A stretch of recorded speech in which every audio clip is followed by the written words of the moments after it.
It's my pleasure to welcome back Eric and Cindy Scott. They were both here last year and shared some tidbits of knowledge with us. Both Eric and Cindy work at Worship Center just down the road in Leola. Eric is the care pastor, and Cindy Scott is the small groups director at Worship Center.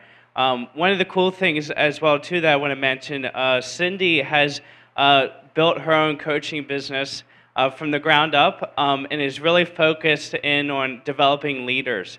So I'm really excited to have them here today to hear their hearts behind leadership and coaching. So let's go ahead and welcome them up.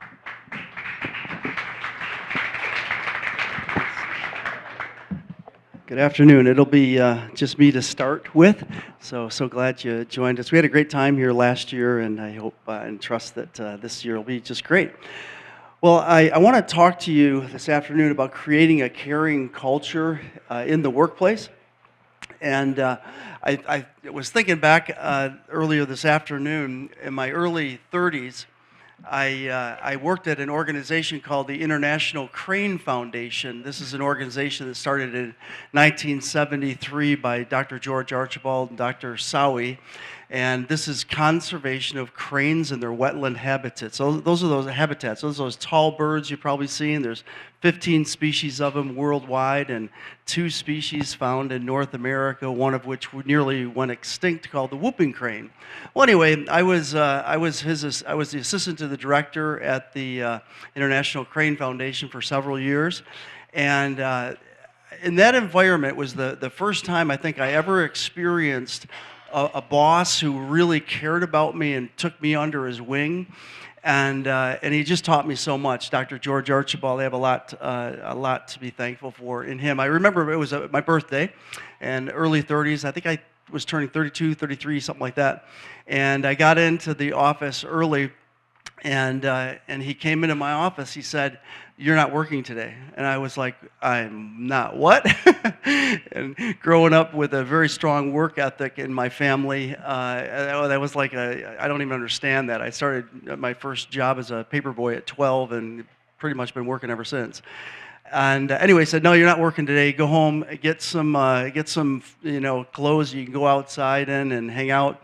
Get your hiking boots. We're going to be taking a group of Russian scientists out on a field expedition, and we're going to be just going around, and I'm going to be showing them some really great birding sites, and we're going to have a great time today."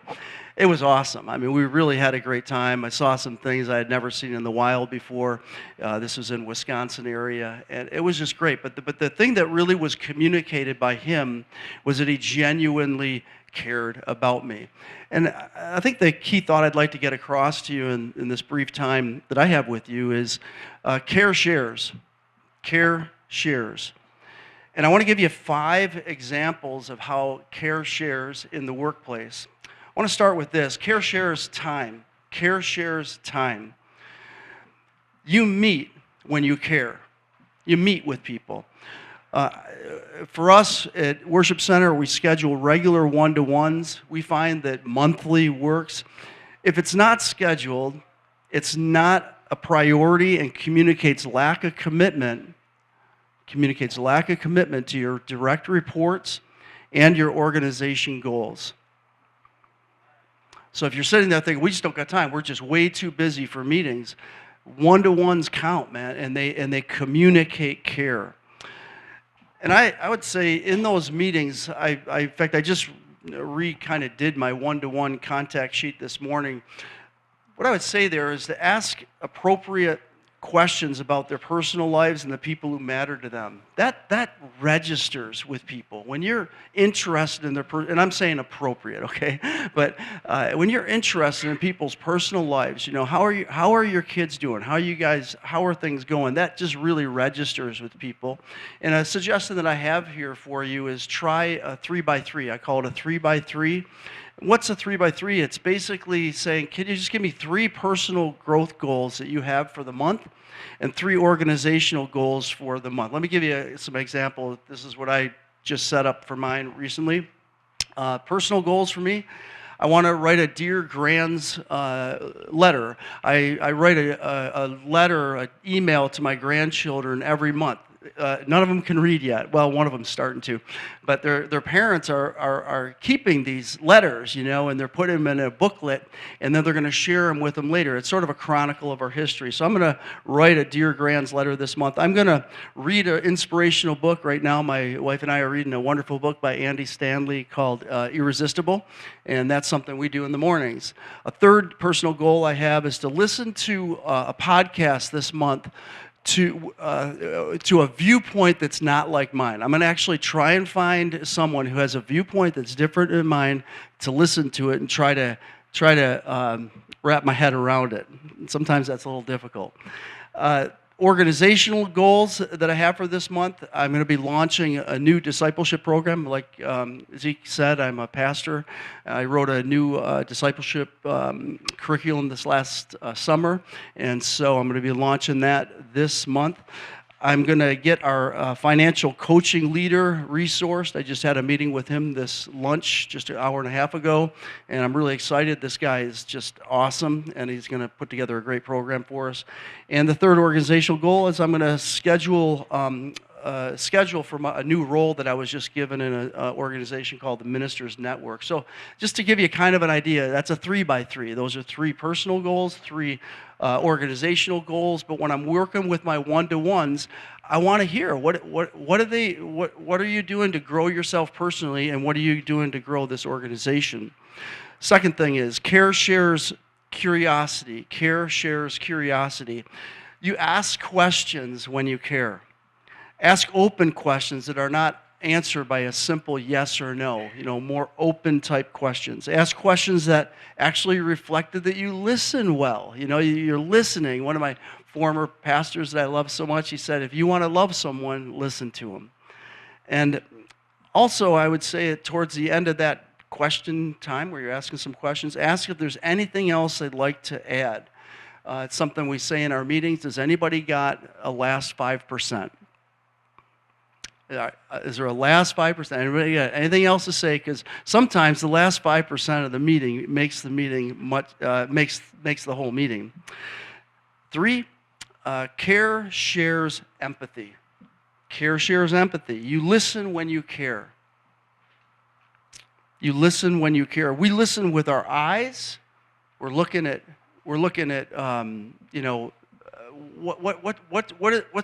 what are their movements saying? What's their body language communicating? We listen with our eyes, we listen with our heart, and we listen with our ears. What are they saying?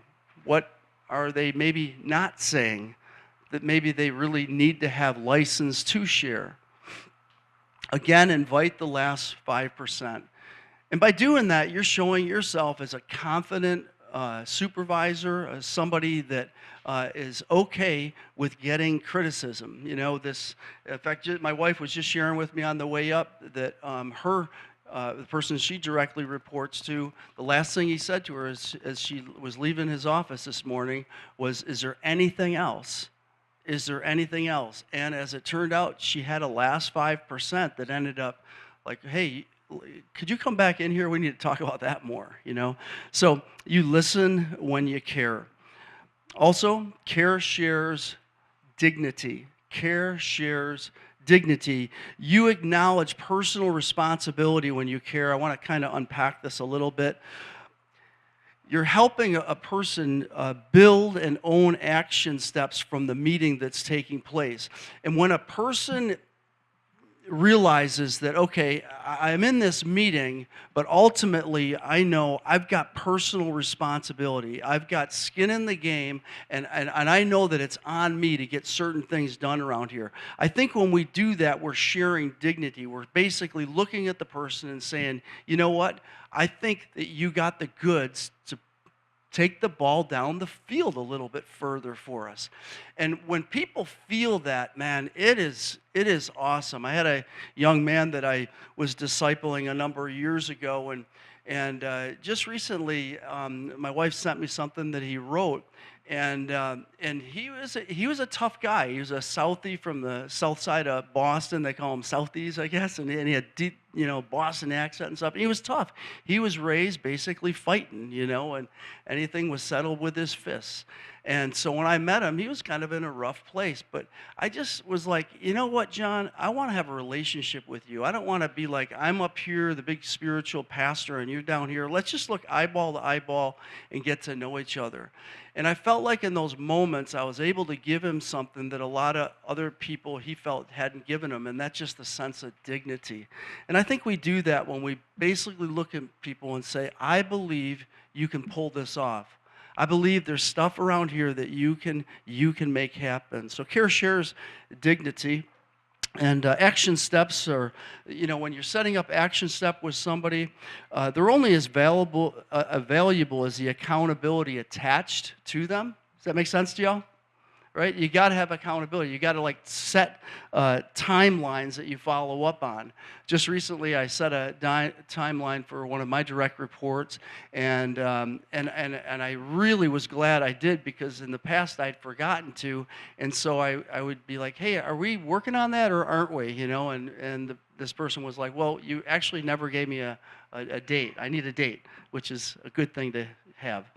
And number 5, CARE shares investment. CARE shares investment. Number 5, you resource people when you care. You resource people when you care. What do they need to succeed in their action steps? Is there something above and beyond you can do from time to time, like training that helps them not just professionally but personally? I met with a direct report recently, and this person is an awesome public speaker, but I know she wants to get better. And so I met with her. I said, hey, you know what? Going into our next fiscal year, I want you to think about if there's a good public speaking thing that you would like to go to. I want to get behind that, okay? So let's check that out. And what's the percentage of public speaking she does? Probably like 10%, but it's something she is really into. And so I'm like, hey, let's get behind that.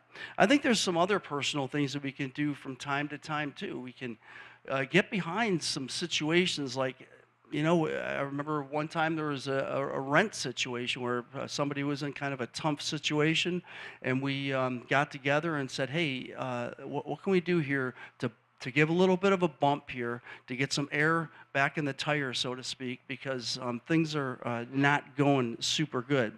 So I think there's some really personal and even financial things that we can do to help our people at times. Another thing here I have here is go over your employee handbooks using this question as a filter. How is this policy equipping, benefiting, and resourcing those who work here? I remember the very first employee handbook that I combed through and tweaked and redid. I just couldn't believe it, the first read through on the thing. It just felt so transactional, and I felt like such a number, It was just like, you do this, you do that, and you get this, and you get that. It was just like, wow, I think we could make this thing a little more friendly, So we ended up rewriting that, and it turned out to be a lot of fun. I heard someone once say something akin to this: culture eats policy for lunch. Culture eats policy for lunch. In other words, if you're not living out your mission statement and thereby creating a healthy culture, your organization feels fraudulent. Hear this now. Your organization actually feels fraudulent to those employed there. Are you hearing that? You can have those mission statements up in the restrooms and all these other places, but y'all, if you aren't living them, it's a fake. It really is. And as I thought about that this morning, my boss came into my office this morning, and we were having a good chat. And of course, I'm just coming off of some awesome water baptisms. Now, this is church world for me, okay? But water baptisms, that's like the ultimate height, it's just the greatest. And we had a whole bunch of them happen this weekend. It was a great time. But I said to him, you know what? I love working here. And I said, one of the reasons I love working here is because the staff core values that we have, we're actually living them out. I want to share those with you as I close. Our staff core values are this, and again, understanding I'm coming from church world. Number one, a growing relationship with Jesus. Number two, authenticity. We're going to have real conversations with each other. Number three, work hard and have fun. I like that one. We have a lot of fun where we work, but we work really hard at it too. Honest communication with coworkers. That's not easy at times, but it's something that we practice. And when we do, what we found is it's actually grown our relationships. It hasn't torn them down. It's actually built them back up. Actually into closer things. So closer relationship. Honest communication with coworkers. Number five, excellence. We really like to do things with excellence where we're at. And if you've ever stopped by our church, you'd see that. I mean, everything is done with some real care. Number six, empowering volunteers. Again, I'm from Church World. I'm coming from my handbook is the Bible, and Ephesians chapter 4, verse 12 says that my job is to equip the saints for the work of the ministry. So I'm to empower volunteers. I don't think it's much different for those in the workplace. In fact, again, and I'm saying this over and over, but I'm coming from Church World, but I have this strong belief and sense that God is actually raising up a whole new kind of pastor in these days. And that new pastor is found in workplaces, supervising 3, 4, 12, even hundreds of people. And they're providing, probably in some cases, more care and love than their pastor actually has the opportunity to. Empowering volunteers is a big value for us. And our last one, number 7, is this, and I really love this one. People really, really matter. People really, really matter. And I know you've probably been reading this in some of the employment, periodicals and things that are going on out there, but let's face it, employment loyalty is not what it was 15, 20, 30 years ago. It's not. And what registers with younger people now is a sense of, what is this place about? Is it doing something that I care about and that's bigger than me? And by the way, do you actually care about me as a person? Because that's really important. People really, really matter. Thanks so much for having me here this afternoon, and I'll introduce my wife. This is my wife, Cindy.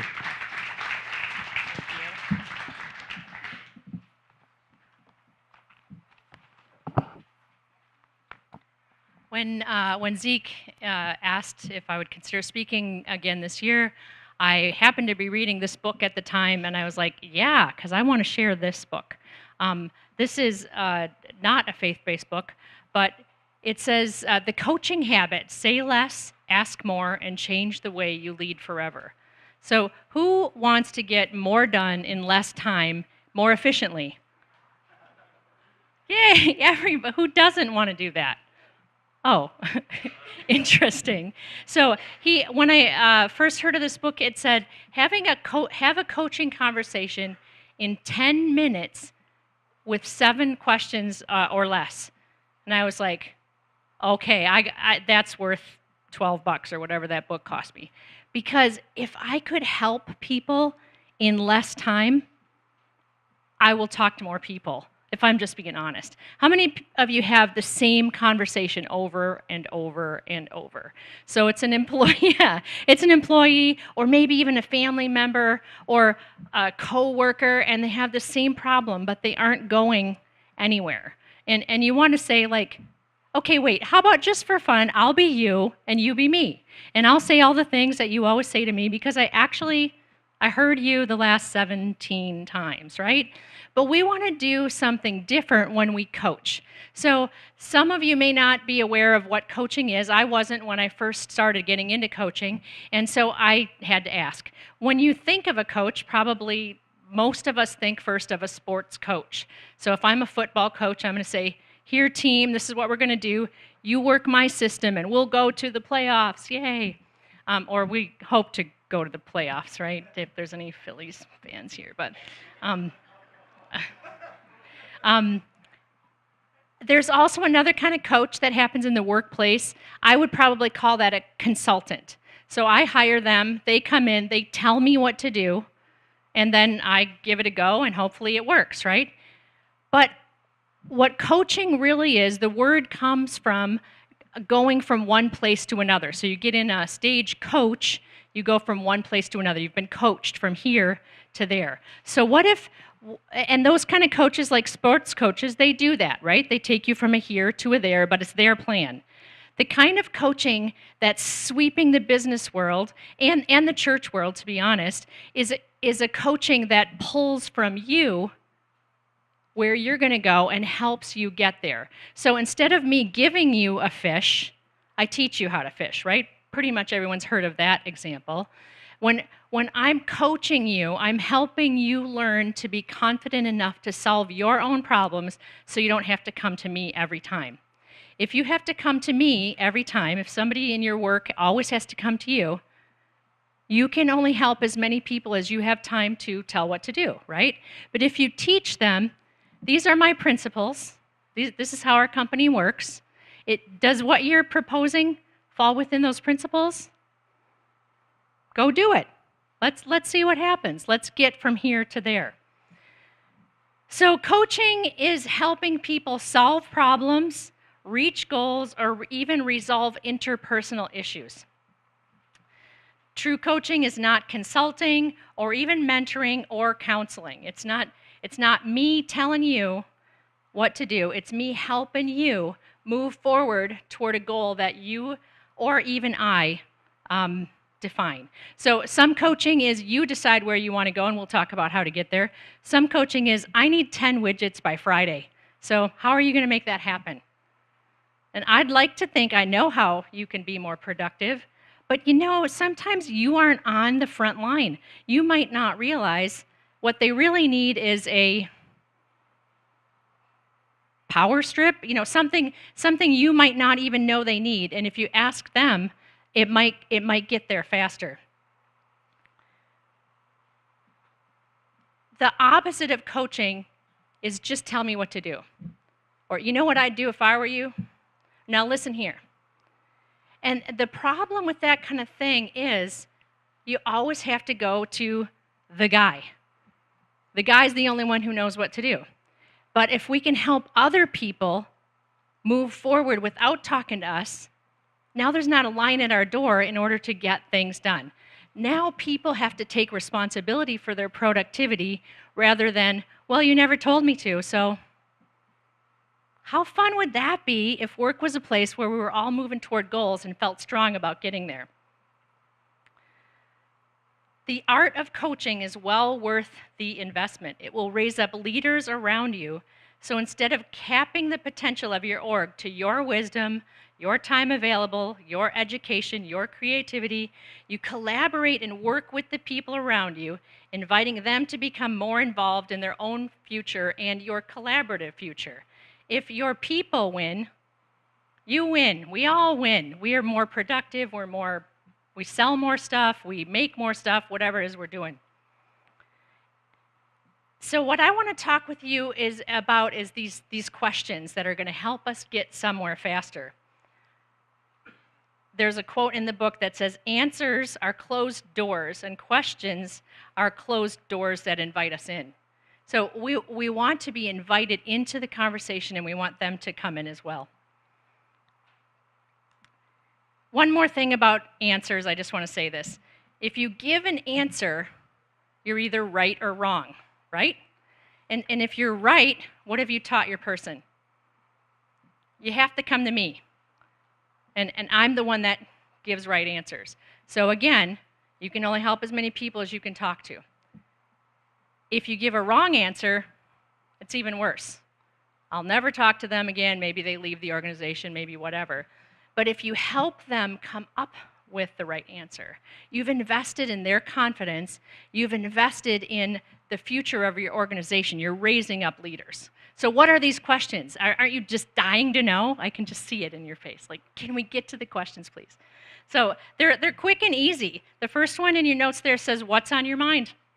How hard is that? So what's on your mind? This one opens the door to a relational connection like Eric was talking about.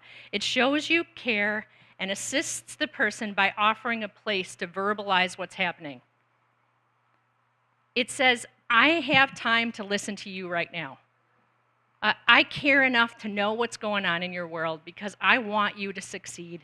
I want you to do well in whatever you're doing, as a person and as an employee. The next one, this one was a scary one for me, and I had to really, I needed some buy-in before I would agree with it. It's called the awe question because it's the first 3 letters there, and what else? So I got this thing, blah, blah, blah, and what else? Wow, now I really care because I'm saying, give me some more. I'm not just doing this so you think I'm a good guy. I'm doing this because I really want to know. What else? Have you ever been talking with someone and you talked out your own answer just because you were allowed to verbalize what was happening? Sometimes that happens in the what else. Now, maybe the answer comes, or maybe, actually, it's more this. So the first thing on my mind might have been like, I'm having trouble with the guy next door. And what else? Well, really, the policy's not clear about who's supposed to be doing that. Aha. So maybe it's not the guy next door, it's the policy that we need to look at. And so the what else question leans in, allows the person to say a little bit more. Now, you're all worried just like me. I don't have much time for that, and what else? Right? If we do this more and more, these questions get shorter and shorter. The answers get shorter and shorter. Then the lean in gets shorter and shorter. The focus question, that's the third one. What's the real challenge here? So I'm having trouble meeting my deadlines, and what else? I don't know, everything's all messed up at home. And what's the real challenge here? I'm having trouble with my time management. Oh, see, we're getting a little more clarity. We're getting somewhere, we're helping someone. It's the drill deeper question. It allows the person to name the core issue that needs to be focused on. This question clarifies the real problem, not just the first problem. The first one might be what comes to their mind. The real one is a little deeper. It's about the disease rather than the symptoms. Now, I've had people like, what's the real problem here? Well, I don't know. I might offer, shall we talk about it, or do you want to think about it and get back to me? We might be done. That conversation might be done right there because they've realized, I don't know what the problem is.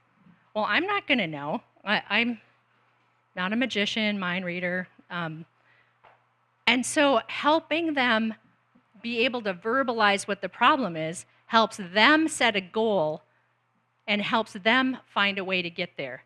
So we aren't having that same conversation over and over and over. The next question, what do you want? So we've asked what's the real problem. I have a schedule issue. What do you want?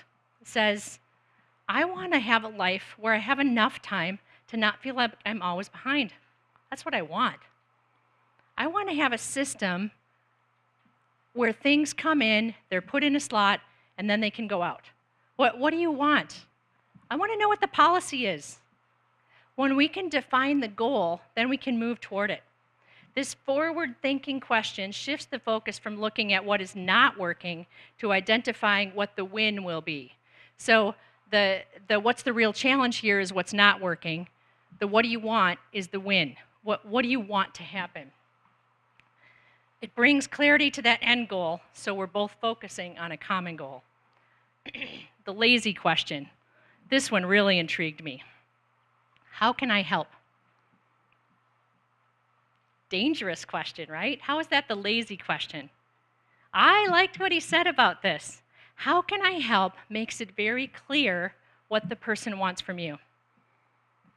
Then you have the option to say, I can do that for you, or I can't do that for you.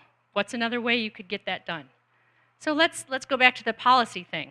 What do you want? I want clear policy. I can own that, and I can say, you're right, we need to refine number 7. Or I can say, where could you find the policy? Maybe it's already there and they don't know where to look for it. The lazy question clarifies where we're going, what's going to happen because of this. How can I be a part or not a part? What do you want? What do you want from me? Or how can I help? Can you ask me how this is going next week? Yeah, I can do that. Or Eric said his direct report wanted a deadline. Some people work without deadlines. It's a personality type thing. Like if I'm given a task, it kind of eats at me until I get it done. It's a good and a bad character trait because maybe I'm not able to rest until I get things done. On the other hand, people who need a deadline, they might just, if you don't give them a deadline, they're just going to be like, hey, it's all good. If you give them a deadline, then they'll finish it by the deadline, or you have something to call them out for, and you can talk to them about it. The strategic question is the next one. I like this one a lot. It says, if you say this, yes, if you're saying yes to this, what are you saying no to? So if you're going to put that on your plate and have it done by Friday, what are you going to need to do to make that happen? What are you going to say no to? What's going to go off your week in order for you to get there? That person is the one that can decide what they're saying yes and no to in order to get to there. Sometimes they make the goal, sometimes you make the goal. So back to our widgets, if you need 10 widgets by Friday, what do you need to say, what do you need to say no to in order to say yes to making that happen? Then we can put everything on the table. If you want those by Friday, does that mean you don't want the things you asked me for next week today? So we're all playing with the same deck of cards. We're all looking at the same thing. The last one, this is the hardest one for me, I think. What was most useful for you here? How did this conversation help? It makes the person have to think about what was missing without having you there to listen. Clarifying goals, that was kind of helpful. Well, I never would have thought of doing it that way until I talked about it. When the other person can see themselves as a learner, they can move forward with what they've learned. And when they identify to you, when you said, and what else, that meant a lot to me, then you say, oh, note to self. I need to say, and what else more often? That was helpful to the person. So you learn from that question, and they learn from that question as well. Now, I might use all of these questions in a coaching session or a coaching conversation, just in the hallway or at the cafe, and I might not. I might only use a couple of them. But having these tools in your pocket takes you from a disengaged observer to an engaged growth coach for the people around you. So I want to walk through those 7 questions in a quick fake scenario that I wrote. So the kickstart question, what's on your mind? Me, hey Pete, how you doing? What's on your mind? Pete, wow, I just have so much on my plate, I don't know if I can get it all done. Ever noticed that people have so much on their plate, spend a lot of time talking about their plate? Like, get a fork, Pete, you know? Like, I unfortunately am one of those people that needs a fork. The question, and what else? I might say, you know, anything else? Well, my car broke down, and that's just a lot right now. And of course, I've written this scenario. Probably there's going to be a whole story about carburetors or something I don't understand, and it's going to go on and on and on. But I'm helping. I'm helping by being a relational connector like Eric forwarded. I'm helping by connecting with the person and helping them get some of that out. You know when you get some out, you feel a little lighter? Even if the other person isn't saying, I'll fix your car, you just feel connected because you're cared for a little bit. So the focus question, what's the real challenge here? I might say, what's at the core of this all? Or what's at the heart of it, Pete? Like, what's really going on? Well, I can't seem to find a way to get it all in my schedule. That's honest. Probably, I mean, if we're honest, probably a lot of us have that issue. Then the foundation question, what do you want? What do you want this season to look like? What do you want your life to look like? Well, I'd love to feel more on top of things. That's what I want. I want to feel like I've got it. I'm there. Then the lazy question, how can I help? Is there anything I could do to help you get there? Not really. I just need to get all this stuff down on a list and then put it in my calendar. Aha! Who just solved his problem? He did. If I'm in an actual coaching session with him, I'm going to say, what does that list look like for you? What do you mean? Is that a paper list? Is it on your phone? Is it in a document? Like, when you say make a list, what does that look like? Oh, well, it's an Excel chart. They get all excited because they have, a list plan. Like, awesome. Tell me more about that. How will you decide what's the priority? How will you decide what goes on the calendar and when? Now he's engaged in solving, and I haven't said, well, here's what you need to do. You need to make a list like me. I'm a paperless kind of person. I keep trying all those other cool things, and I just really love crossing things off. There's just something very rewarding about the cross off. I got an honest question for you here now. How many of you have written down something just so you could cross it off? See, I'm not the only one. I'm not the only one. This is very satisfying for me. So I'm going to ask him, how can he move forward? How can he take control of his life? I'm infusing a little hope. And all I really did was ask some questions. The strategic one, if you're saying this, yes to this, what are you saying no to? I might say it a little differently. What do you need to do in order for that to happen? Well, I just need to set aside some time and focus. Maybe I need to close my door or do it somewhere else so I won't be disturbed. Oh, interesting. When would it be best for you to close your door? Where could you go to quietly do that and not be disturbed? Is there an empty cubicle? Or what does that look like for you? Who's doing the hard work here? He is. And it might be completely different for the next person, what it looks like to get on top. But now I'm helping Pete get there. And the last one, what was most useful for you? I find that question a little awkward. I can't imagine saying that because it feels a little, unless I was an actual paid coaching session, then I would say it. But I might say, was this helpful, this chat helpful? I could say that. I feel comfortable saying that. And he might say, yeah, I actually have a plan I can use.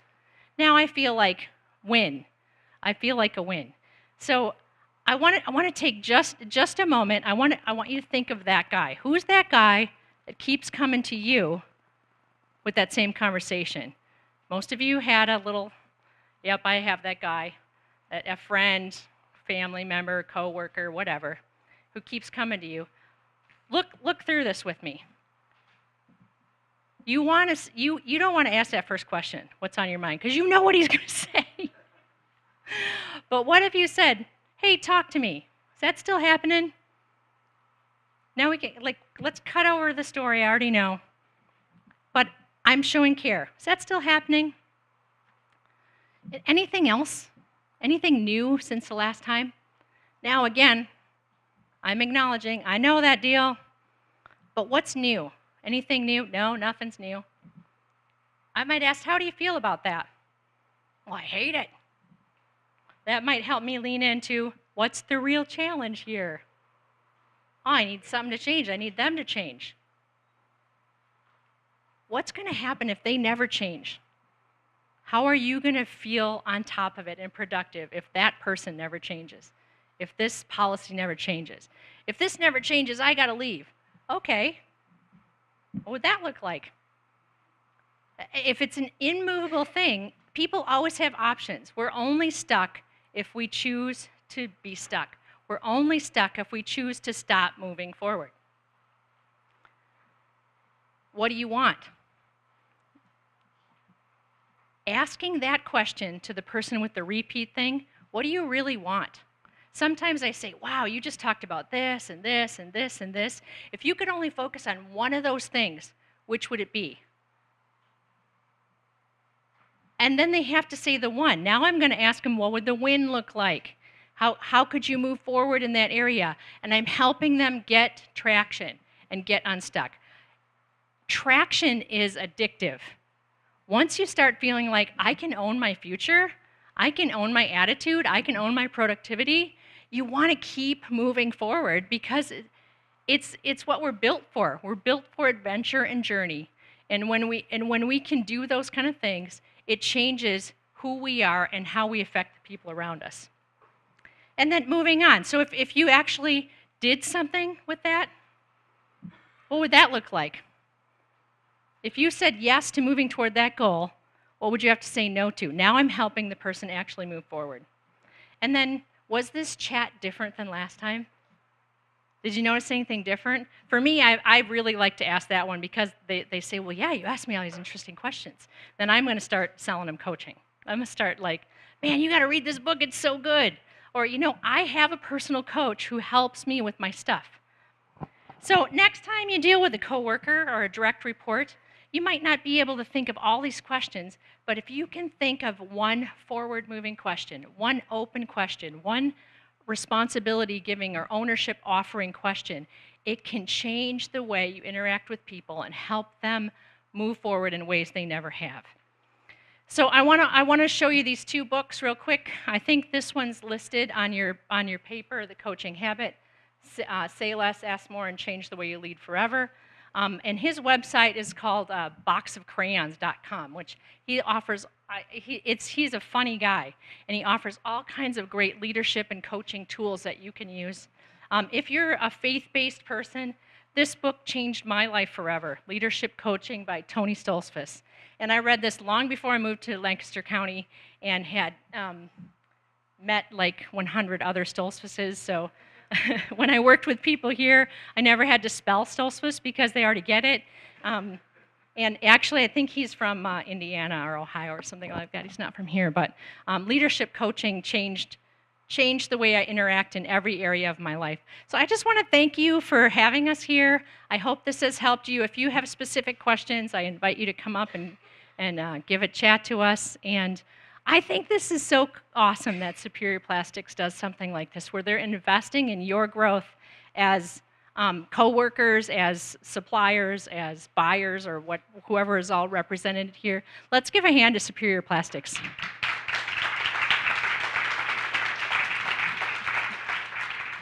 Thank you.